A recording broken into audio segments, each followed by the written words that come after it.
Let's go! I was checking out the scouting report, and I don't see nothing but bums. You and your whole entire world know that I am the one. You and your squad ain't got nothing for me. Hey. Your organization is looking stressed. What? And now that you haters is running from me, I know that you see that I'm highly blessed. Here we go, here we go, here we go, here we go. Yeah, we live with your boy Coach G. Yeah, we live with your boy Monty. You and your squad ain't got nothing for me. Your organization is looking stressed. And now that you haters is running. We back. It's about that time, folks. Welcome into another live edition, another episode of The Rewind, brought to you by Global Sports Entertainment 3. I'm your captain of the ship, Monty Moss. I will not be joined by Bryant this evening, as Bryant is preparing for his financial advisory test to become a financial advisor. He is literally 1 point away, keeps failing by 1 point, but he's knocking at the door. He's chopping at the bit. If anything, if life tells you when you face adversity, keep pushing through. So we'll be out without Bryant, but I do have some people that will be joining me. If you haven't, please like and subscribe to our YouTube channel at Global Sports Entertainment 3. On the road to 200 subscribers, so we need all the help we can get, as well as follow us on our other socials at @TheRewind_GSC3. Want to give a special thanks to my dog, Chris, in 1990 Studios. Chris, can't really tell you what's going to happen tonight, but just be ready. First, before I go any further, thank the good Lord. It is Lent Wednesday. So for all my Catholics out there, you must repent, and repent, as well as to all my Muslim brothers and sisters out there worshiping and celebrating Ramadan. I know it's an important season for all you guys, but just want to give love, recognition to you guys. Love you guys. Keep doing what you're doing. Appreciate your love and support. Merchandise still available, as far as hoodies, as far as jackets, as far as shirts. If you guys want to put in an order, you guys can reach out to our Instagram page at @TheRewind_GSC3.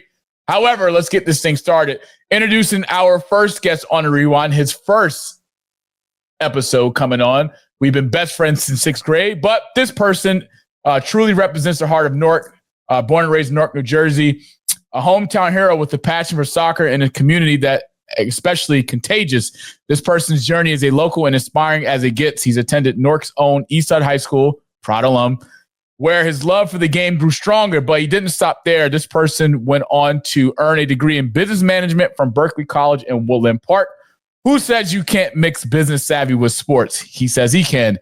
He started his coaching career at the Dandelion Soccer Club. Imagine launching a coaching career during such a challenging time during COVID that takes dedication and heart. And he hasn't slowed down one bit since today. This person is also part of the Eastside High School boys soccer team, where he is the head coach of the freshman team, as well as the assistant coach of the varsity team. Coming full circle to his high school roots, and also leads Dandelion Soccer Club 2011 boys team. He's literally shaping the next generation of players, both at his alma mater as well as on the club level at Dandelions, and we are blessed. We are fortunate to have him on. As you can see in the picture here, that's my dog Tiago with his lovely parents, Mr. and Mrs. Afonso. They treat me like family. We've been best friends since 6th grade when we first met in Wilson Avenue School during summer school. Shame on me, right? Shame on us for failing during the year, but I think we had math class together. Shout out to Ms. Ruiz, my summer school teacher, as well as my 7th grade math teacher, as well as my assistant coach, or was the assistant coach when I played basketball for Hawkins Street. Shout out to Mr. D, the head coach. But without further ado, let's bring him on. Tiago Afonso, my man, joining us on The Rewind, episode 8T. Long overdue. It's good to have you join us. Welcome into The Rewind. How are you, my brother? Good, Monty. Thanks for having us. I know it's been a while since you've been asking me to hop on, and here we are today. Here we are today. It could be a little loose, be a little more fluid. All right, this is The Rewind. This isn't like, just be a little bit more fluid as this thing going on. But however, you like special guests, right? You like surprises. You might know this person, you may not. You may do, because he is part of our little regime of what we have in terms of friendships. Next person's coming on is my main man, Paulo. We have also met, I believe, in 8th grade, if not freshman year of high school. We've been best friends ever since, him, myself, and Anthony. This brother here, born and raised in Newark, New Jersey, a alum of, I think he went to Wilson, right, Tiago? If I'm not mistaken. Was it Wilson? Either Wilson or Ann Street. Wilson or Ann Street. Shout out to both schools. Eastside High School alum, just like the three of us. Went on 4 years to graduate. We did graduate before him, but he was well known for his analytics and soccer, as well as his foosball game. He did play for Eastside. Not sure how well that went, but again, he played. Give him his credit where credit's due. He did play for Dandelion Soccer Club, as well as upbringing. He was pretty nasty in the midfield. You can catch him at SoFi. I'm not sure where his game is at today. Could be a little suspect. He is an Arsenal fan. Let me repeat that for tonight's episode. He is an Arsenal's fan, so I may God be with him tonight because I know we got a lot of things we got to talk about. But let's bring him in, Chris, our lovely Paulo Dasilva. Paul, the gunner, Arsenal's finest. Welcome into the Rewind, brother. Long overdue. What's good, brother? Hey, man, it's a pleasure to be here. It's about time. We've been playing this for a minute now, and now we're here. Look. We are missing our brother, Anthony, who is taking care of the fine shoes in Kenilworth, as well as participating in some SWAT competition or training that he sent an hour before the show. Unfortunately, if he joins throughout tonight's episode, we'll be sure to bring him on. But for now, just be the three of us. But, man, we got a lot to talk about, fellas. We ain't going to talk about this picture right here. Man, oh, man. Man, oh, man. The three of us get together, boy, I tell you. Paul, man, give a little breakdown for this night right here, man. Give a little breakdown. Well, you see the Three Musketeers over there. We got together, and, it was a grand old time as always. Every day, every time we get together, you know what it is. Rather we don't see each other for 2 months. What? You got Monty over there looking a little suspect. He having a grand old time over it. Look at his face. That cheesy smile. You got to love it. Well, just a little breakdown. Shout out to Anthony's girlfriend, Rebecca. She's amazing. She hosted a party, I think, for one of her friends that day. We went over there, had a good time, broke bread like brothers do. And like I said, when we meet together, we just pick up right where we left off. So, man, let's get into it, fellas. Champions League recap. We are in the Champions League era right now as we speak. Champions League play is on the horizon. The road to Munich 2025. For those of you who don't know where Munich is, that is in Germany. We did have games kick off yesterday on Tuesday as well as today, as well as tomorrow, which we'll break down right after this. But we're getting right into it. Arsenal's win yesterday over PSV, 7-1 on the road.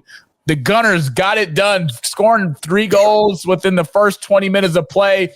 I mean, what can you say, Paul? You couldn't ask for a better start to leg one in a Champions League as you make the push to the final, since you couldn't do it in the Premier League. But Paul, man, give us your takeaway from your 7-1 victory on the road. Give us what you liked, as well as preparing for leg 2 at home. Well, you said it yourself. Job's done. We performed the first half. We made it 7-1. We got it done. After 3 games of not being able to score in the Premier League, dropping points, us fans were a little bit upset about it. But the boys responded. They came. There was a lot of people saying that they don't know this could be a great story for PSV to knock out Arsenal. The underdogs come out on top. But, as we love to do, we put a spectacle on for the crowd, So we got the 7-1. It was great to see the 2 youngest English Premier League players coming from the youth squad linking up together to get a goal, and Miles Lewis-Skelly and Ethan Nwaneri. That was wonderful.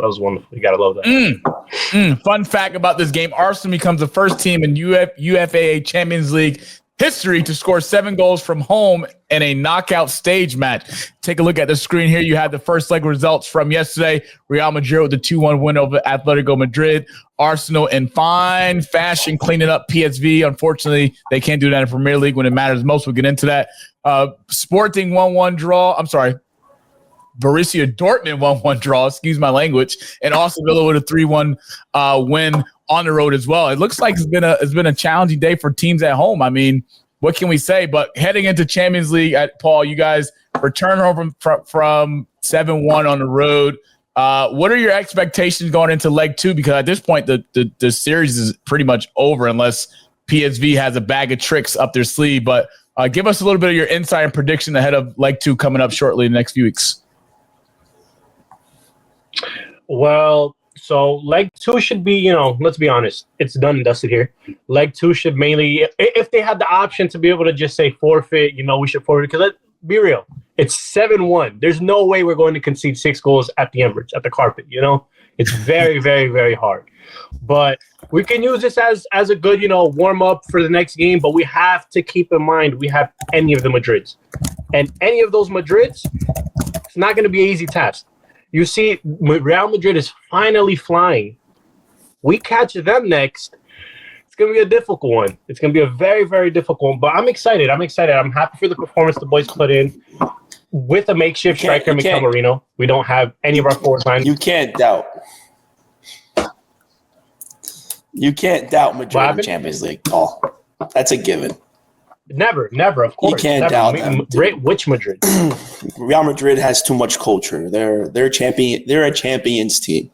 They're a Champions League team. They could care less about La Liga. They could care less about Copa del Rey. Once you hit Champions League and get the knockouts down, the beast has woken up, and it's game more from there. So, Paul, let me ask you this, man. It's a different story with Real Madrid when it comes to knockouts. Go ahead, Paul. No, I was just saying it's a different story. When Real Madrid comes to the knockout, it's a very, like Tiago said, it's a very different ballgame. They wake up because, as you consistently see the patterns throughout the years, Real Madrid always start off a little shaky, a little leggy throughout the beginning of the competition, and then they finally decide to click. They can have a terrible group stage, but then they click in a knockout, and it's like Armageddon, man. They're hitting you, they're hitting goals left and right. Mbappe, everyone was counting him out. The guy is flying now. Carrying the team, just playing wonderful. So he is correct there. It's a very difficult task, but we can't outplay Atletico Madrid as well. They're a great team, and they will come at you. Everyone talks about how they're a very defensive team, but if you look recently this year, they've been flying with their attacking line. Julian Alvarez, Griezmann, them guys, wow. Give them their plaudits, bro. They're flying, man. So regardless, you're worried about next round when you still have leg 2 to play, though. No one is safe. Come on. What do you mean, come on, Paul? Okay, but... What do you mean, come on? Hello, Barca and PSG are the prime example of comeback kings. They thought they had it in the bag. Here we are going to leg 2, and guess what happens? They're both knocked out. Granted, away goals don't count as much as they used to prior. Barcelona and Liverpool. Okay. Yeah, Barcelona and Liverpool I'll give Arsenal the props of them winning 7-1 on the road. Granted. But at the same time, what is it? PSV, all they do is bury 6 and maintain a clean sheet. You're going in overtime at home. And I wouldn't put it past. I wouldn't put it past. That's all they have to do. I wouldn't put it past Arsenal somehow choking the bag and be like, all right, here we are. Oh, they love to see it. Arsenal. We love the fans. We've been down the road before, gentlemen. We've been down the road before. We know, obviously, no team is safe in the Champions League. But as I always say, you have to play your best when the time is right at the best time. And the best time, obviously, right now is now in the Champions League. Despite what's going on in the Premier League with Arsenal, obviously, we know they're in second place, and likely their chances of winning the Premier League is now or been over. But they have a new cheat. This is a new season, obviously, right? So, with them going into leg 2, 7-1, going back home, Paul, just let me get your perspective on this, because I kind of want you to dig a little deeper. How deep can this Arsenal team go? With, of course, we know, Chris, can you pull back up that graphic of the table with Arsenal and PSV, the road to Munich 2025? We know how challenging it would be, but clearly, depending on the winner of Real Madrid and Atletico, because those teams have a history of itself. When we go back to Ronaldo days, when he was just slam dunking Atletico Madrid left and right, especially when it came to Champions League play. How deep can this Arsenal team go when you look at what they've done in leg 1, understanding that does not matter, because again, you still have to play leg 2, and depending on who you play, rather it's Real Madrid or Atletico. Still going to be a challenging game on both sides of the ball, but how deep can this team go, and how much do you like your chances to get to Munich this year? So, look, I've seen worse teams win it, 100%. I fancy our chances, but it's a little biased coming from an Arsenal man, but can't be biased. Everything you say is biased. What happened? Of course, that's me. Paul is biased. If it wasn't Paul, where would I be, man? Come on now. But hey, man, I fancy our chances if we get past Real Madrid. If we're able to pass them, I feel like that's the most difficult test. You still have more difficult tests after, because we can come across either PSG or Liverpool, and then you have the final where you can face Barcelona. It's very tough. It's not going to be easy, but I feel Arsenal have a surprise for a lot of people. A lot of people are going to be shocked if we get placed against Real Madrid. I fancy, if you're going to ask me who I prefer to face, over the two, it might sound crazy. It might sound very Arsenal fan, but I prefer Real Madrid. I want Real Madrid because that's the test. You want to be the best, you have to beat the best. You want to get there, you have, and who's better than Real Madrid in the Champions League? Who better to face than Madrid in the Champions League? We get a result against them, you never know. So, but the issue is, let's say we do go on to the next round, everything goes fine the second round, and we play Real Madrid to be exact, whichever one. We're playing the second game at their home. We're playing away, so it's going to be a very difficult one. First game will be at the Emirates, the second will be away. So might just lose like one if you're going to call it for what it is. What happened? You might just lose leg one. Let's just call it for what it is, because if there's any team in the Champions League right now that's dangerous, Real Madrid. 100%, but you also have to understand as well, Arsenal have the best defensive in the Premier League. What? Being second place. What? Yes, sir. Tiago, as a former center back, how much blasphemy is that what he just said? Best defending team in the Premier League. What? Depends where you look at. If you're looking at goals suffered, that's true. They have the less goals suffered in the Premier League. Sometimes, listen, does defense win championships? It does. So does offense.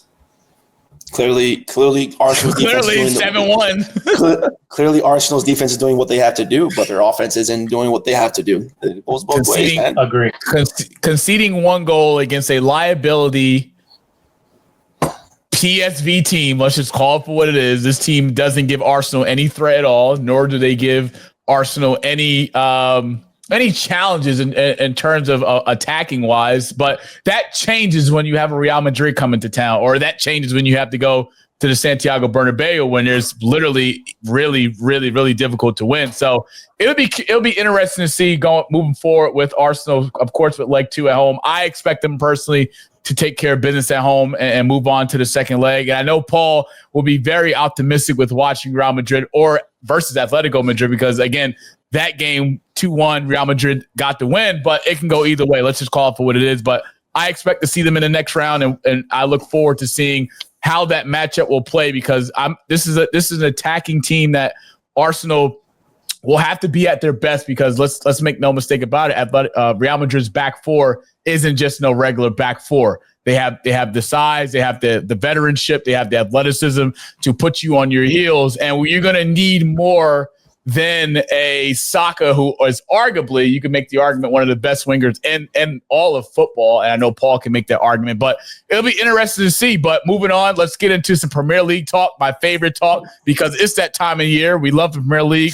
It's almost coming to an end. We will not talk about us just yet. When I refer to us, I mean Manchester United. We will come up shortly. However, when you look at this Arsenal team, Paul, currently in second place, 54 points on the year.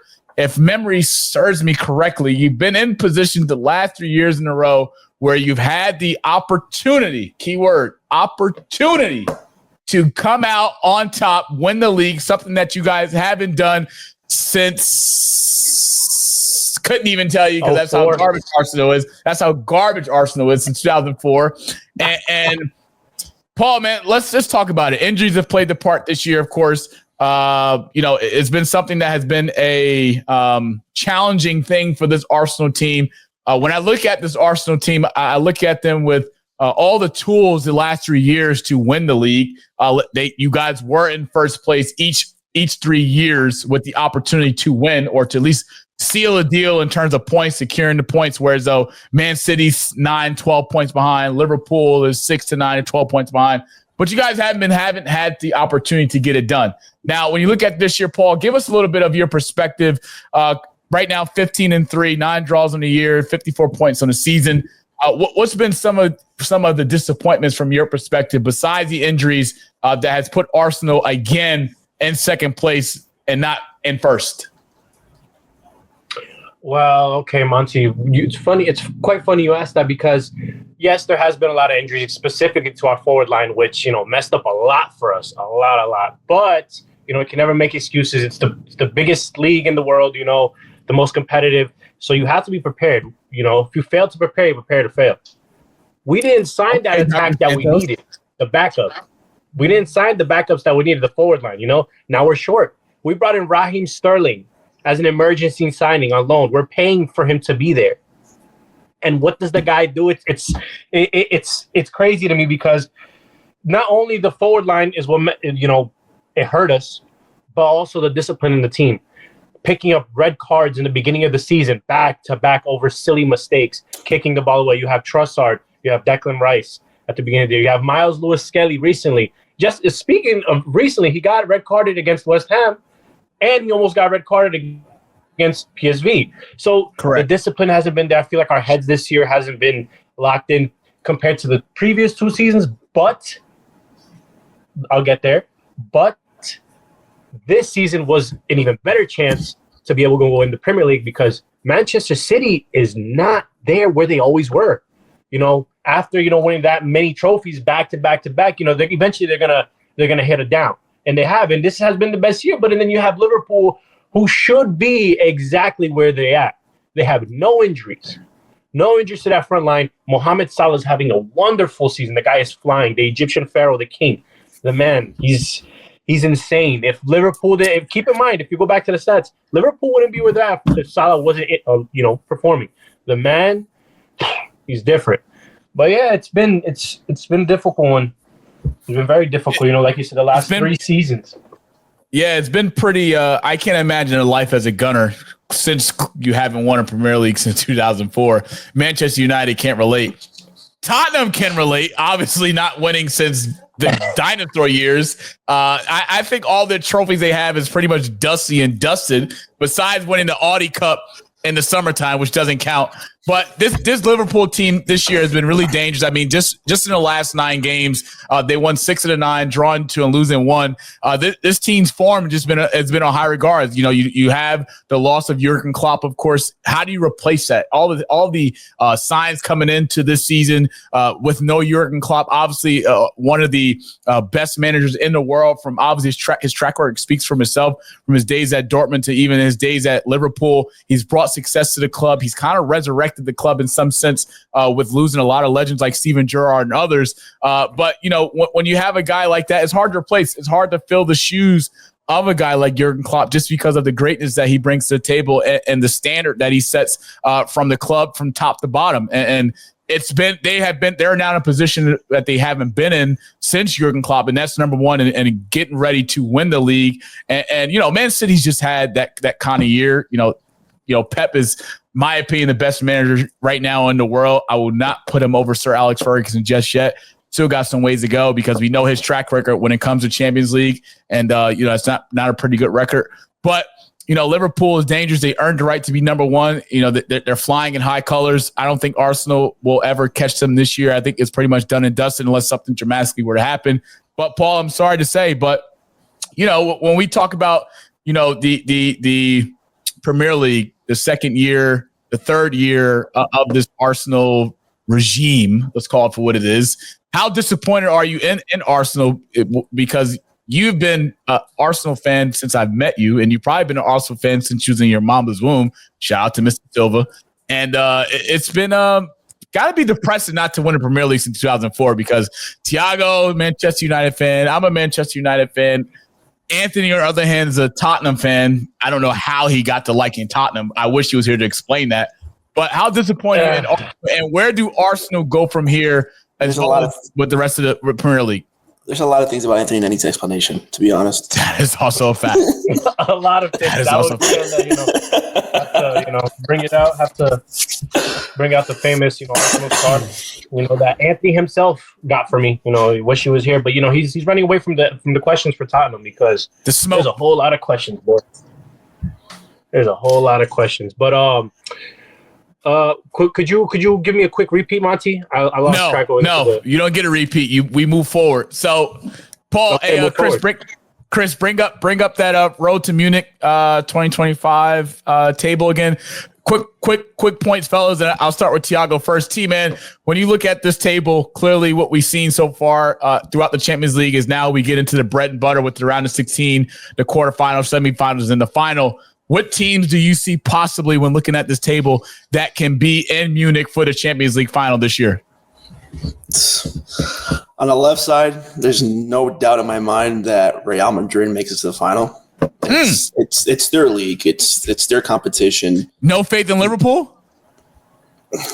Man, Real Madrid's a different beast. You look at Real Madrid, you look at the injuries they have in their back line, the players step up and take care. They have these youngsters coming from the academy, 18, 20 years old, going to center back, playing their first game ever at the senior level. It's different. It's different. The culture, the way they act and the way they treat these players at Real Madrid, it's different. It's pretty much eat, sleep, drink, breathe Real and champions. That's pretty much it. It's either you know what it takes to be what they call a Madrista, all right, or it's either you know or you don't know. That's why, for example, Odegaard, who's now Arsenal's captain, wasn't able to shine.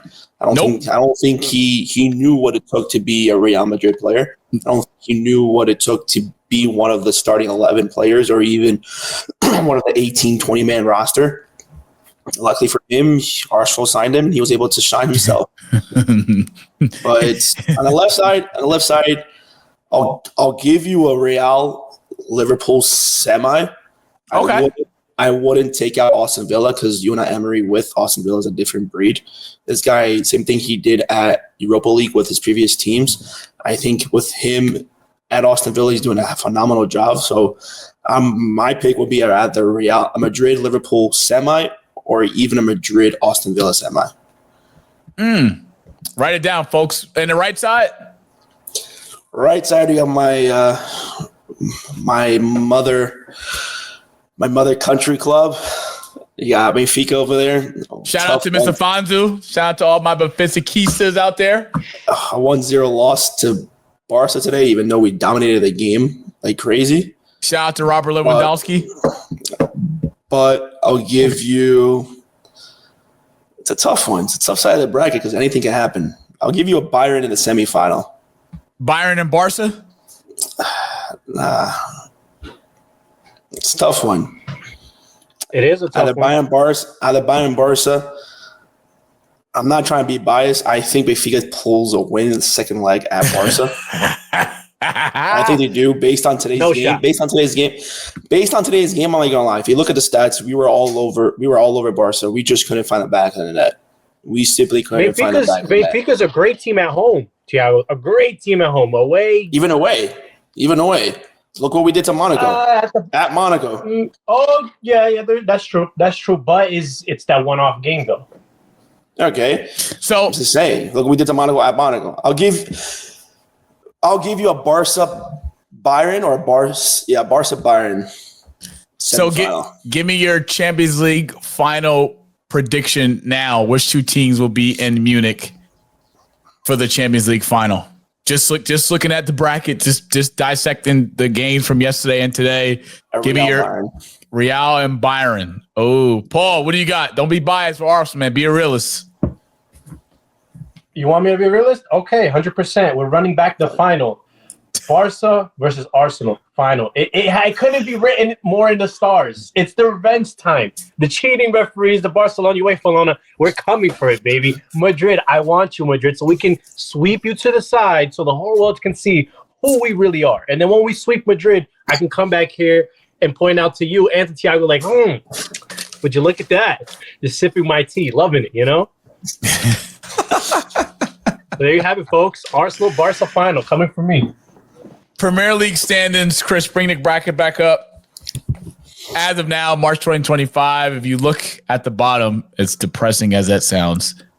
You have Tottenham at 13th place and right there 14 tied for 13th.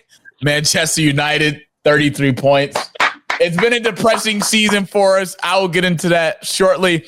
But let's talk about Tottenham real quick as we pivot, because I know Anthony's a diehard Tottenham fan, but since he can't be here tonight, it'll be an honor to just dismantle this garbage Tottenham team. 13th place, haven't won a Premier League since probably Tiago's great-great-great-grandfather was alive. And let's just call it for what it is, man. Their last game against Man City at home, they lost 1-0. As you can see here, the greatest, arguably one of the best strikers in the world, Mr. Haaland with the goal, the only goal in that game, victoring Man City with a dominant 3 points. Where do we go from here? Because, Tottenham, of course, bringing a new head coach this year. I felt as though ever since they lost the great how do I say his name? Shame on me. Mauricio Pochettino. Yes, sir. There you go. Losing him, I felt like he was the closest manager that Tottenham had to kind of get them to the level of the standard or whatever Tottenham football is, even though there is no standard. But he has brought the most out of those Tottenham players with Harry Kane, Son, Eriksen, and others, and Kyle Walker at the right back. I mean, they've had some good years with Dyer, and just for some apparent reason could never get over the next hump. But Paul, when we look at this Tottenham team, when we talk about this Tottenham team in 13th place, we know there's never any high expectations coming in to talk about these bum Hotspurs. That's why it's Tottenham bum Hotspurs. What do you think is the downfall or has been the downfall for Tottenham, despite bringing a new coach this last year? You lose your best striker, Harry Kane, to Bayern Munich, who is flourishing well in his new team in Germany, dominating as we both predicted when he made the move. I don't blame him for leaving Tottenham because we know he knew that his ceiling in terms of winning wasn't going to be a sky high. I mean, let's just face it. He wasn't going to win a Premier League with Tottenham. He wasn't going to win a Champions League. I mean, even him in Europa League, they weren't even going to win that. So it just been a diminish of destruction to Harry Kane's career. Thank God he's over at Bayern, where he's in a winning club that knows how to win, that wins leagues, that wins Champions Leagues, has a pretty good foundation with him. There's no better club to be a part of than Bayern, one of the best clubs in the world. But Paul, what's been a downfall of Tottenham this season, currently being in 13th place with 33 points on the year? Well, the downfall, it hasn't only just been this season. It's been ever since I've heard of Tot shit, So it starts off with the ownership, man. That club, they have a history of not being able to win. If I recall, back when they were actually in the Champions League, which for some reason that alone should be a trophy for them. It was about a couple seasons ago. 10 years ago? I'll say. No, I'll say a couple seasons ago. After their game, they were playing against Juventus.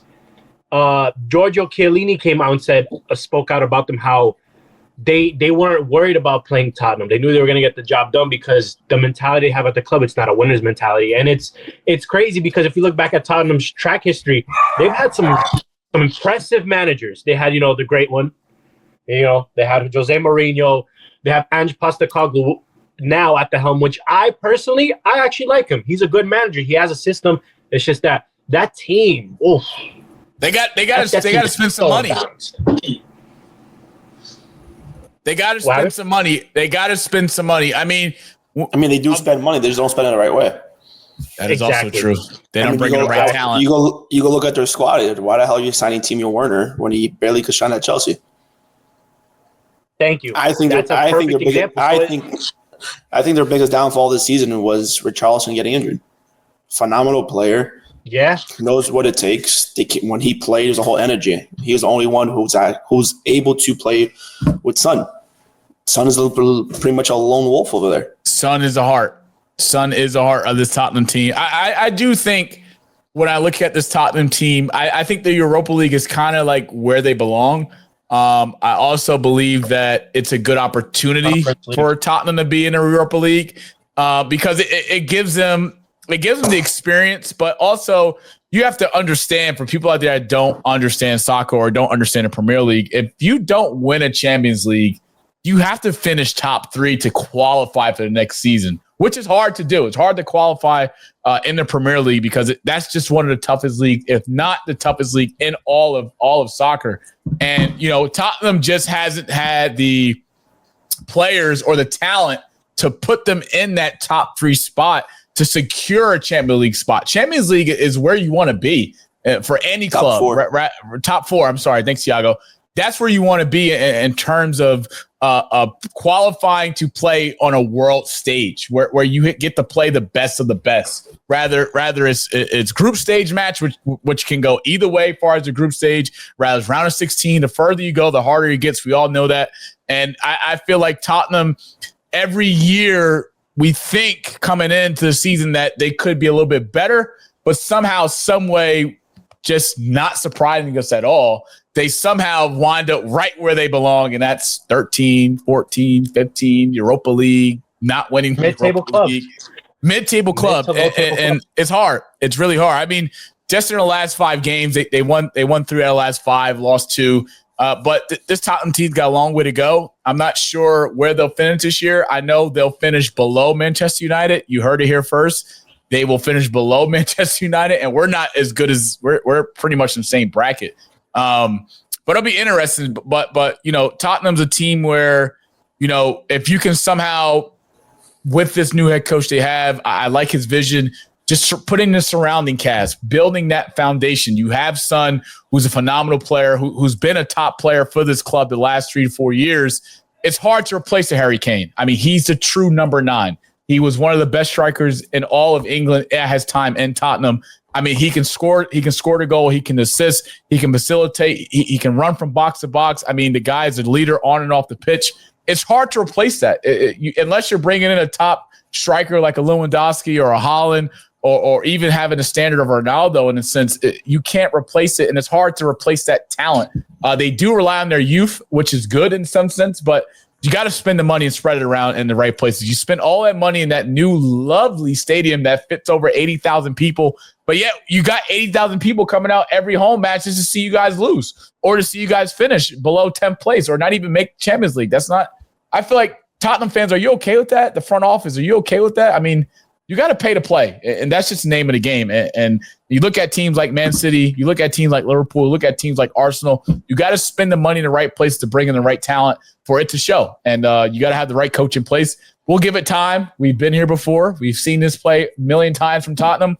That trophy case they have will continue to be dusty. Maybe Anthony on his off day can get some Windex wipes and start scrubbing, because hopefully we'll see what Tottenham brings in the near future. But Manchester United, boy, I tell you, 14th place, right under Tottenham, 33 points. Been depressing.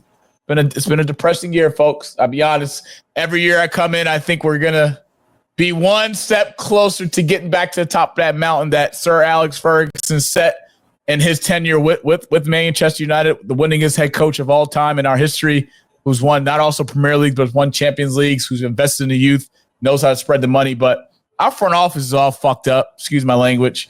Our board, the board of directors, I don't know what they do up there. I don't know if they pocket the money. I don't know.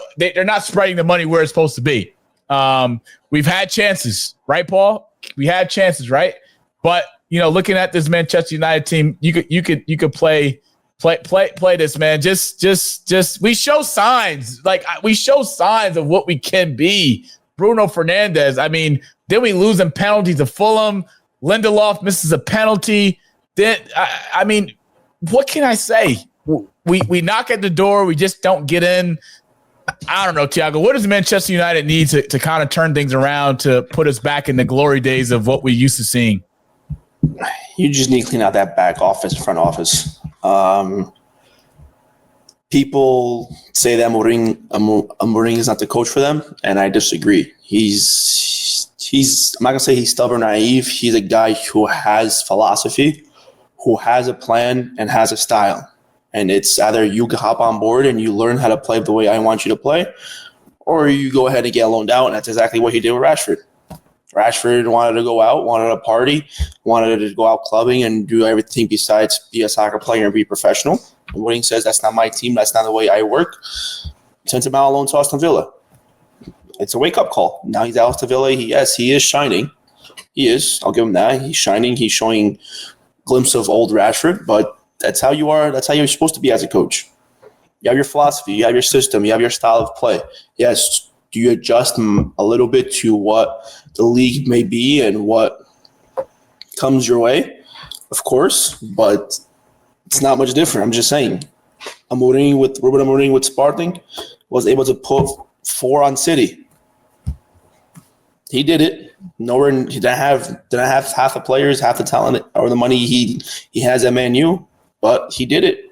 Why? Because the players at Sporting believed in him, believe in his philosophy, and if your players are able to believe you and believe in what you want to do and what you want to accomplish, everybody's on board. I just think a lot of players at Man U itself just got too comfortable having it their way. Got too comfortable of having it their way, doing things the way they wanted to do. And it's like, all right, I'm a Man U player. I'm one of the highest top players in this league, in this team. I'll have things my way.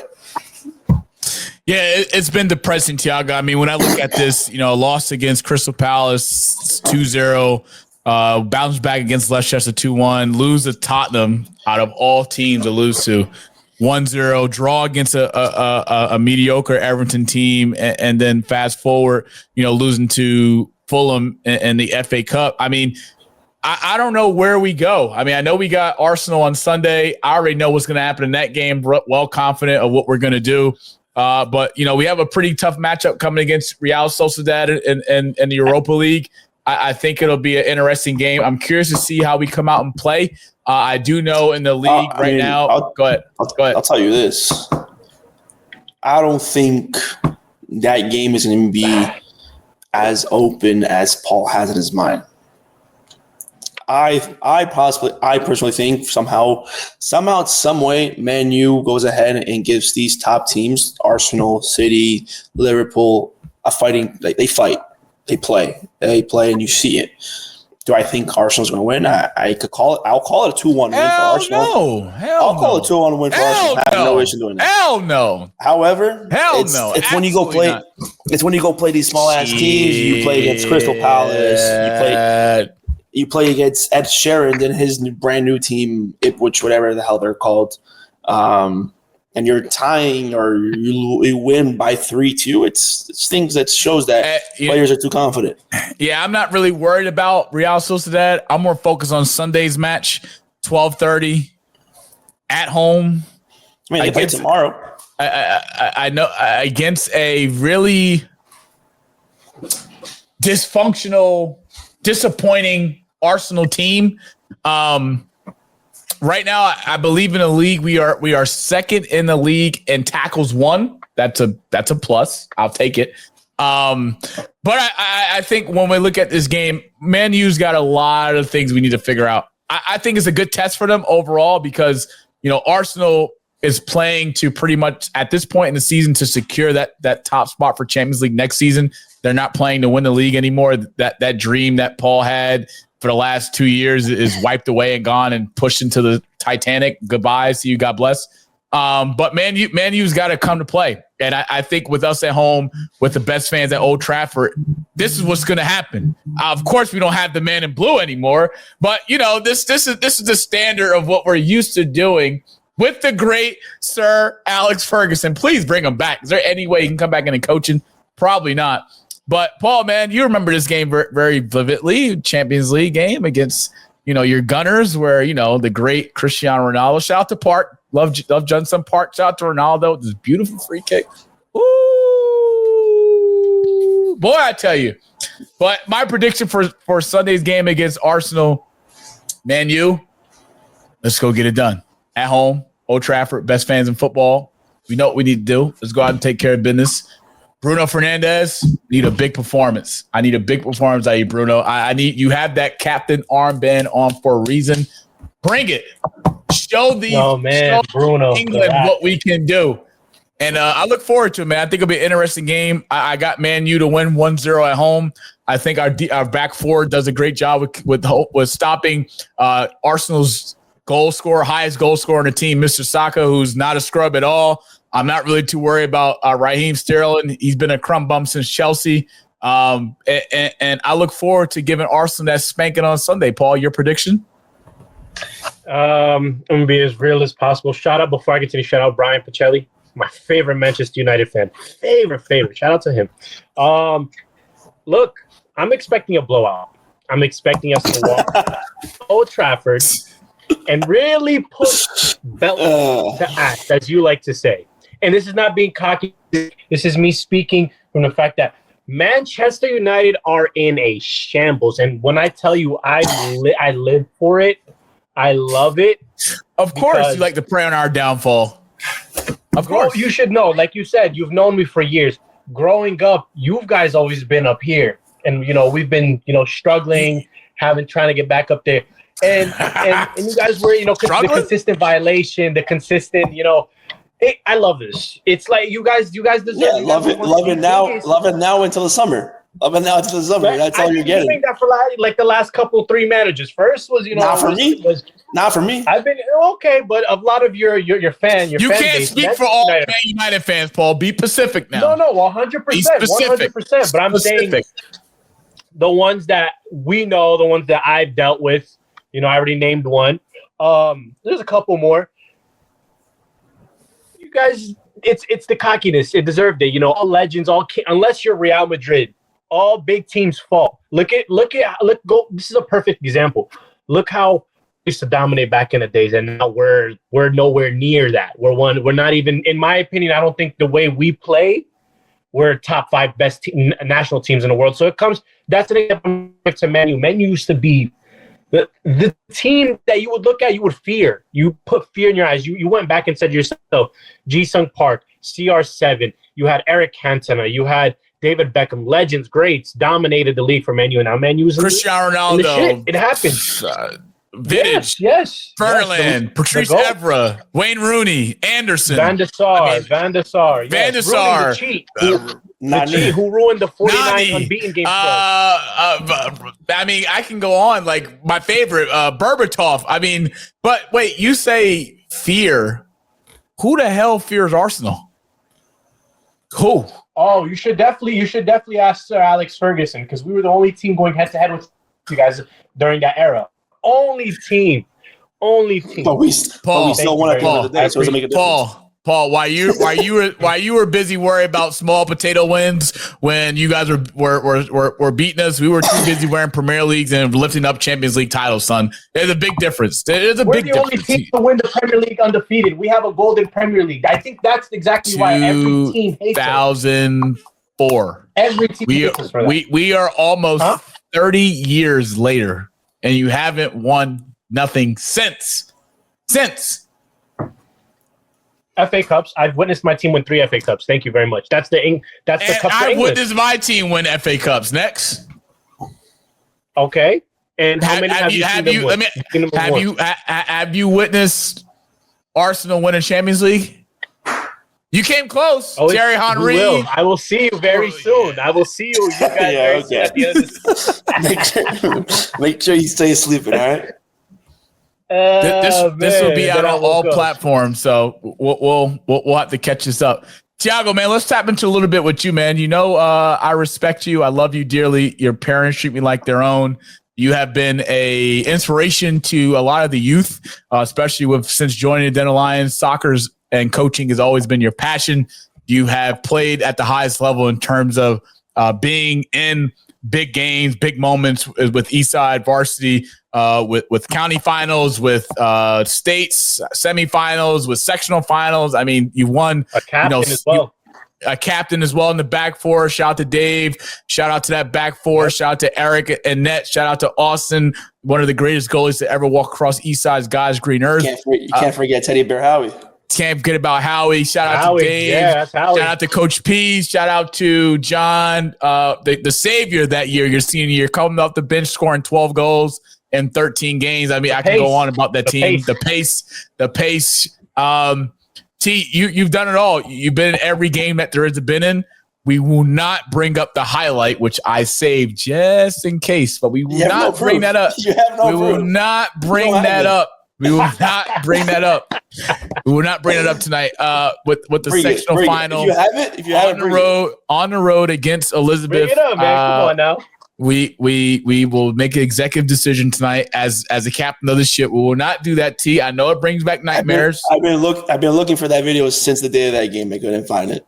Well, let's talk about what matters most, right? And that's your coaching journey, playing at Berkeley, obviously having the experience to know what it's like to play on a collegiate level, as well as be behind the scenes on a collegiate level in terms of preparation, what goes into the game, film, study, weight room. You've been there, you saw it. Give us a little bit of your insight on what it's been in terms of your journey post-graduating college to now working at Eastside, to being the head coach of the freshman team, to being assistant on the varsity team who's been knocking at the door the last few years, and then making your own lane, creating your own form of travel with becoming a head coach of the Dental Lions team, coaching the youth. Give us a little bit of insight on what's that been like, as well as give us some of your personal struggles and what you had to go through as a coach. It's like we mentioned at the beginning of the podcast. I started coaching pretty much during COVID. I never thought really going into the coaching world. It's not something that really caught my mind. I was like, you know what, I'll play till I can't no more, and that would be it for me. But things changed. So pretty much I'll bring up the example, Mr. Rodriguez, Principal Rodriguez from Eastside. He was the vice principal then. He was having a coach's course. My sister was doing it, and he told my sister to tell me to do it. He goes, just do it and then go from there. So that's what I did. I did the course. I went on. Then I was brought into the Dental Lions family and been there since. I started as an assistant coach to Robert Abrantz, assisting the 2009 team. So I was kind of shadowing him for a bit, and all that was fun.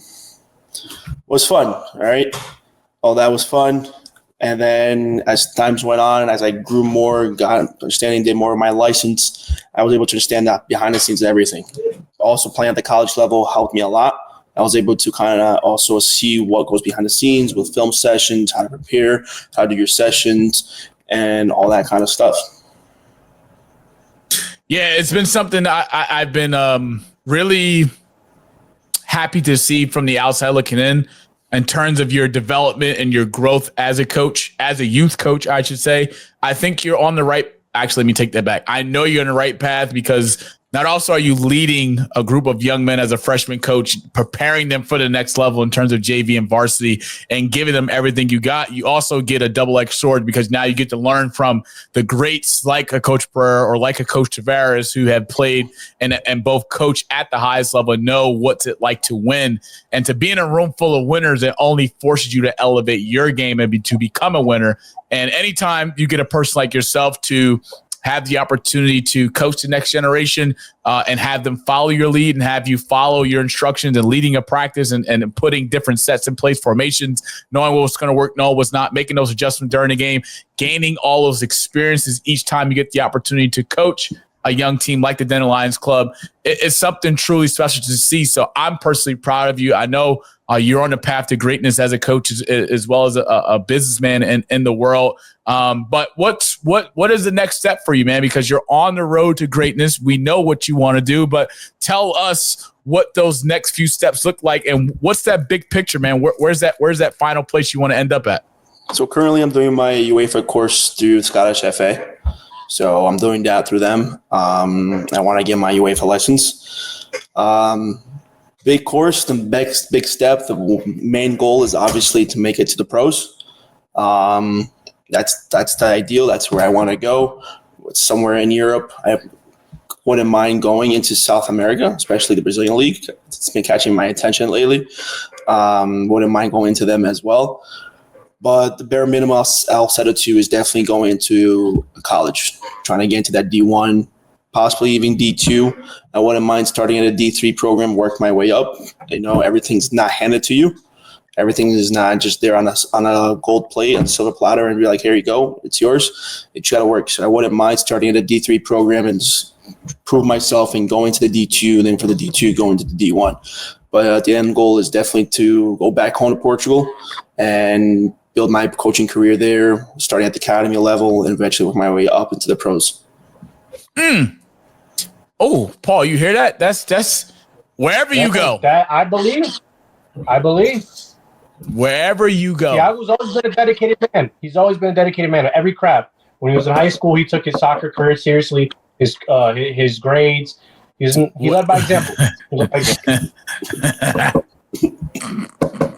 are you laughing at?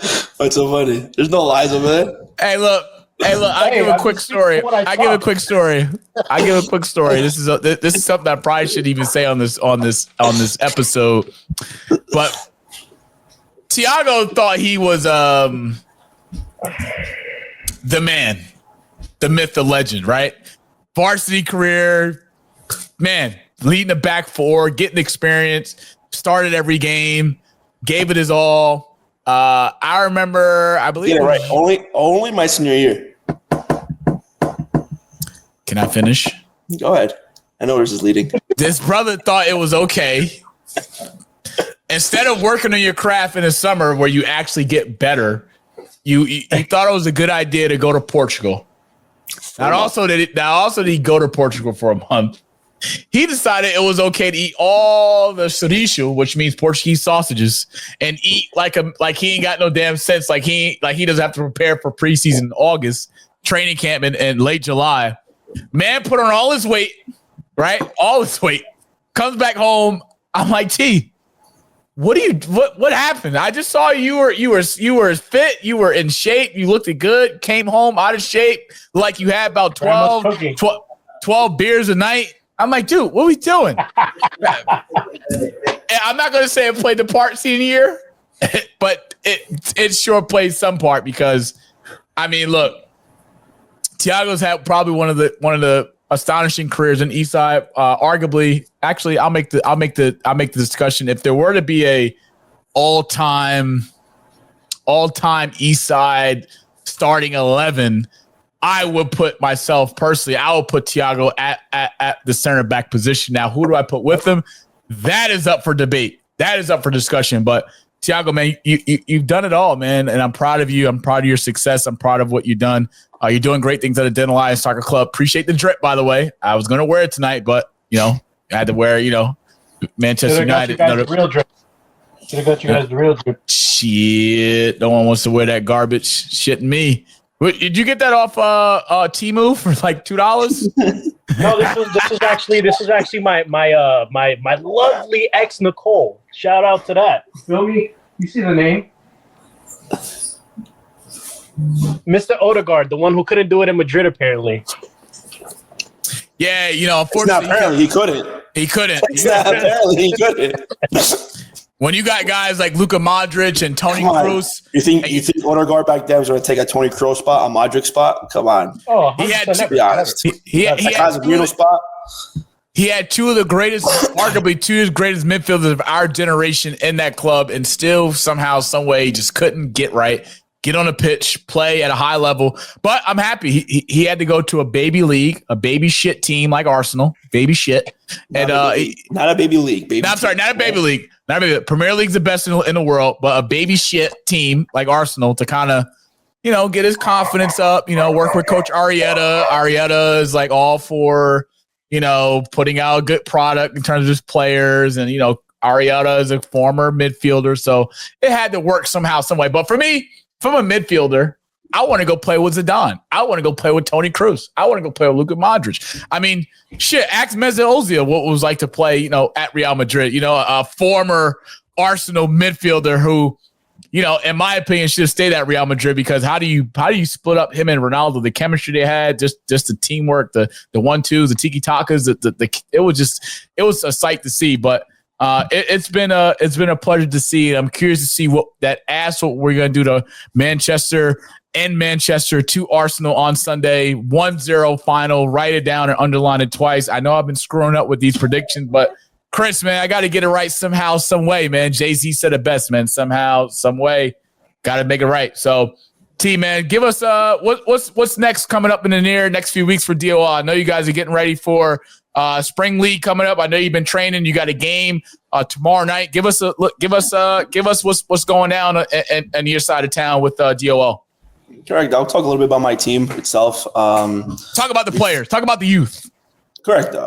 So before I took on the 2011s, I'll talk a little bit about my last year's team, which was the 2005 Spartan FC. Phenomenal group of guys. Those guys knew it was their last season. Those guys came to work every day. There is no doubt about it. We practiced at 9:00 at night. 8:45 they were there. They were dressed. 8:55 working on their own. By the time the 9:00 hits, me and Coach Mike Pudids were able to go ahead and start sessions without any hesitations. So last year I had a very successful season with them, very fun year with them. So we were champions of our league. We also became state champions from the NJYS, beating NJ Santos Rush in the final 2-1 or 3-1. We went to West Virginia to fight for the regional title, which we did. And we went to the finals. We were down 2 or 3-0 at the half. And then caught a few red cards in the second half, and somehow managed to go ahead and pull a 7-3 win in the second half going into overtime as well. So last year was fun. It was a great group of guys. Those guys didn't give up at all. They gave everything they had until the very end, and did what they had to do. This year, my main focus is on my 2011 team. From the great group of guys, I picked them up as an assistant a few years ago. Fun fact. Tiago's had that damn bird since 6th grade, by the way. That damn bird is just a living legend. You don't think I want this bird out of this house, dude? Come on. Since 6th grade, that damn bird's been just. I want this bird out of this house far from now. No, man, that's my homie, man. That's my homie, man. Good people. I'll give it to you. Take it. But this year, Tiago, I got a question for you, man. I got a question for you before you continue on. You have a keen eye because you deal with the youth, and you're a coach. You know what it takes for players to be able to perform to start. What do you think about Ethan Nwaneri for Arsenal, the youngster? How he's been coming up and producing? What are your insights on him? How do you feel about him? Too early to tell. It's not too early to tell. No? A player knows. Don't lie. Don't lie. A coach knows. Trust me. A coach knows what a coach knows, and a player knows when a player knows. All right. I can say the same thing about Endrick from Real Madrid. Kid's a stud. Kid's a monster. All right. Same thing. You got, like I said, perfect example. I'll give you a perfect example. His name is Rodrigo Mora from Porto. 19-year-old kid. Porto was struggling. That midfield had no connection.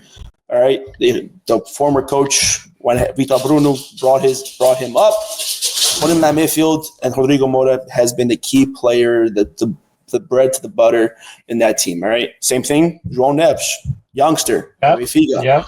Benfica went to PSG. What did he do? He's shining. A baller. Right? He's shining. It's not if a youngster has the mindset, it's like, I want to be pro. This is what I want to do. They'll do everything they have to do to go ahead and be it.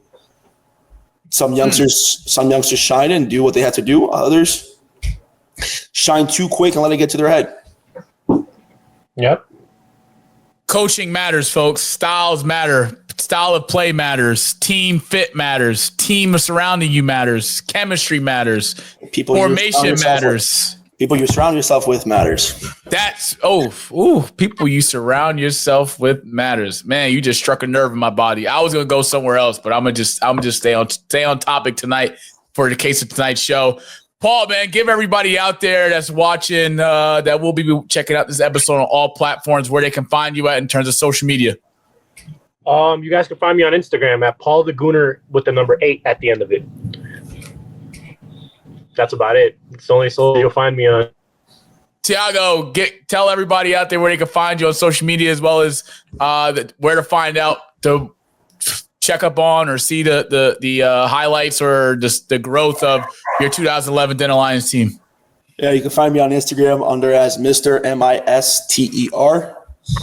Afonso. You can also find me on Facebook under Tiago Afonso, on both ones as well, if you, whatever the case may be. Just a quick recap about that Alliance. We are hosting our first official, I guess you can say, summer camp with Spartan coaches joining us. All right, so Spartan coaches are coming from Portugal. They're coming here and they're running the sessions. It's open to the community. I'll share the information with Monty. That way he can also post. I'm coming, folks. I'm coming. I can post it on the platforms. And we're also hosting our first summer tournament as well this summer in June, right after Portugal Day weekend. And we are calling it the Portugal Day Classic, where we have Spartan's Academy from Toronto joining us this year. Shout out to Chris. The 6. Shout out to the 6. So we have them joining us this year, and to be fun competition for everybody. I can't wait. Shout out to Tiago. Shout out to Paul. Want to give a special thank you, as always, for the work they do behind the scenes with Pat, our graphic designer, who does a fantastic job with the lower thirds as well as the flyers. Special thanks to my dog, Chris, that hold it down each and every week with us here at the Rewind 1990 Studios. Love you guys. If you haven't, please like and subscribe to our YouTube channel at Global Sports Entertainment 3. As I said, we're on the road to 200 subscribers. Need all the help and love and support we get. We appreciate the love you guys give us each and every week, as well as the comments on TikTok and Twitter and YouTube and stuff like that. We couldn't do it without you. We're just trying to make things happen, man. Just trying to put out a good product, make some plays, You can follow us on IG as well as our other socials at the Rewind_GSC3, as well as on YouTube, Apple Podcasts, at Global Sport Entertainment 3. You can catch this episode coming to you on all platforms. But again, want to give a special thanks to my dog, Chris. Man, it's been fun. Want to give a special thank you to my brothers since 6th grade, my people that I've went through hell and heaven and earth with. We've been with each other for many, many years. We always support each other in anything we have done, as well as relationships, past relationships, life. We've had those conversations, and I feel like we're going to be a brotherhood for the next 100 years. Can't wait to go to you guys' weddings. Can't wait to be a godfather or uncles to your lovely children. But this is what it's all about, man. Wanted to bring it full circle. A special shout out to my brother Anthony, who couldn't join us tonight, protecting the fine streets of Kenilworth, kicking ass and taking names at SWAT. We love you, brother. Of course, we missed you here tonight, but I know at some point we'll make it up to bring you back on down the road. But without further ado, man, the Rewind brought to you by Global Sports Entertainment 3. Catch us on all socials at GSC the Rewind_GSC3. We love you, Chris. Man, thank you for what you do. The Rewind, we love you. See you guys next week with, I don't know. Stay tuned. Let's go! I was checking out the scouting report, and I don't see nothing but bums. You and your whole entire world know that I am the one. You and your squad ain't got nothing for me. Your organization is looking stressed, and now that you haters is running from me, I know that you see that I'm highly blessed. Here we go. Here we go. Here we go. Here we go. Yeah, we live with your boy Coach G. Yeah, we live with your boy Monty. You and your squad ain't got nothing for me. Your organization is looking stressed, and now that you haters is running from me.